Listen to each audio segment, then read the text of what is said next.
Hey friend, welcome to the BotBuhdy AI report. Today we've got a packed show for you. 2026 graduates. Boo AI mentions at commencement speeches. China deploys Squirrel. AI to 10 million students. Gallup. India's UPSC aspirants face AI chatbots.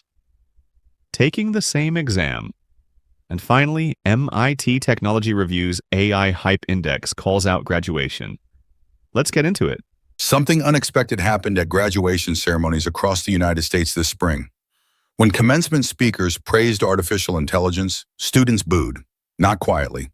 Stadium-wide boos that spread through entire auditoriums. At Middle Tennessee State University, a music industry executive told the graduating class that AI is rewriting their field and told them to deal with it. The boos only grew louder.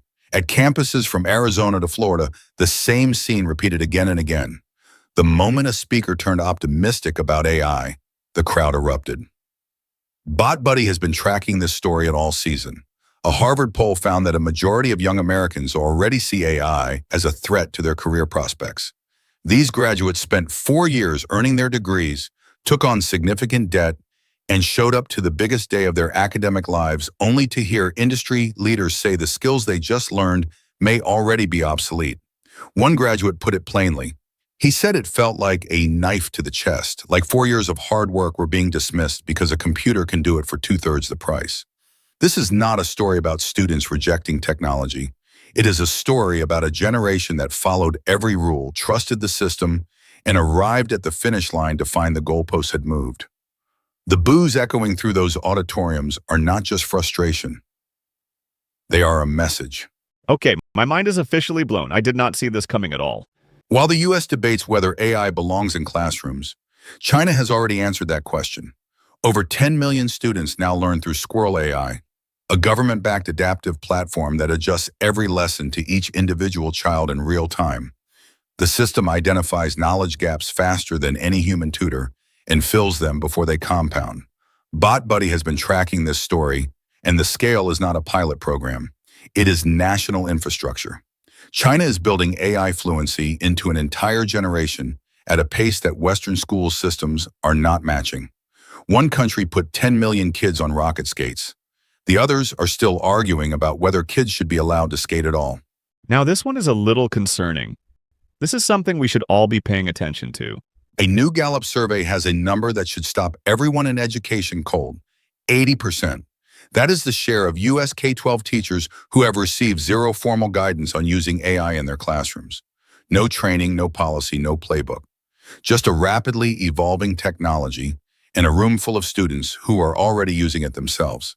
Teachers in higher needs schools are even less likely to have received any support at all. Many rely on hallway conversations and personal trial and error. BotBuhdy sees this as a structural failure, not a teacher failure. The people responsible for preparing the next generation are being handed a new tool with no manual, and the equity gap is widening before the first lesson even begins. This one caught my eye. There is more to this story than you might think. India is home to one of the world's most difficult exams. The UPSC Civil Services preliminary test filters over 1 million aspirants down to a few thousand, and it has defined elite government careers for generations. Now 3 AI chatbots have sat for it. BotBuhdy tracked the experiment closely. The results revealed both impressive reasoning across complex domains and meaningful gaps where human judgment and cultural nuance still matter. But the real question is not whether AI passed or failed. It is whether an exam designed to identify the best human minds still measures what it was built to measure when silicon can sit in the next row. India is asking that question in real time, and the answer will matter far beyond one country. So this happened. And I have questions, many questions, none of which have good answers. Let's just get into it. MIT Technology Review runs what it calls the AI Hype Index, a running scorecard of where enthusiasm has outpaced reality. This week, the index lands on graduation season. The wave of students jeering AI mentions that commencement speeches gets its own entry, alongside data on where the technology is genuinely advancing. BotBuhdy thinks this moment matters beyond the meme. When a serious tech publication stops to say the hype may have outrun public trust, That is a signal worth taking seriously. The story of AI is no longer only about what the technology can do. It is about whether anyone outside the industry still believes the version of the story being told to them. We will check back on that next semester. That's all for today, friend. If you found this helpful, smash that like button and hit subscribe. I will see you tomorrow with more AI news.